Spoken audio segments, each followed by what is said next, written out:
Economic times అవార్డుపై కలెక్టర్ల సదస్సులో స్పందించిన ముఖ్యమంత్రి. ఈ తరహా అవార్డులు ఎప్పుడూ నేను తీసుకోలేదు. విదేశీ యూనివర్సిటీలు డాక్టరేట్ ఇస్తామన్నా సున్నితంగా తిరస్కరించాను.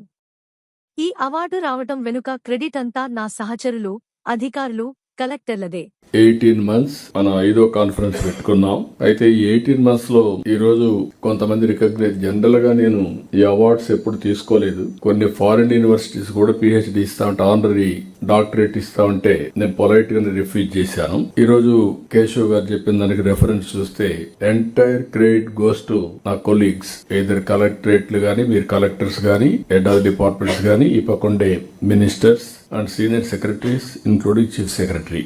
ఒకప్పుడు ఈజ్ ఆఫ్ డూయింగ్ బిజినెస్ లో 14-19 ఫస్ట్ టైం సెకండ్ వచ్చాం.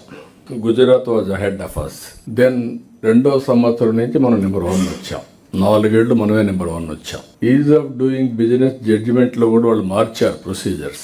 ఎవ్రీ ఇయర్ ఒకే, ఇప్పుడైతే కలెక్టర్స్ కాన్ఫరెన్స్ లో ప్రొసీజర్స్ మారుస్తున్నాము, అట్లా వాళ్ళు కూడా మార్చి మళ్ళీ ఇండస్ట్రియలిస్ట్ అడిగారు. అవన్నీ ఎవరిని అడిగినా కూడా మళ్ళా దాన్ని అడాప్ట్ చేసుకొని మళ్ళా మనం ఈజ్ ఆఫ్ డూయింగ్ బిజినెస్ లో నెంబర్ 1 వచ్చాం. ఇప్పుడు మనం గేర్ మార్చాం, స్పీడ్ ఆఫ్ డూయింగ్ బిజినెస్ అని పెట్టాం. దీంట్లో వాళ్ళు ఇచ్చింది కూడా మీరు చూస్తే 25 పాలసీస్. ఇక్కడే ఉన్నాడు Yuvraj and also different departments heads ఇక్కడ ఉన్నారు, సెక్రటరీస్ ఉన్నారు. Majority came from industry department policies అన్ని. I really appreciate them. What are all the required policies 18 months లో 25 పాలసీలు తీసుకొచ్చాం మనం. I congratulate them. One of the best work.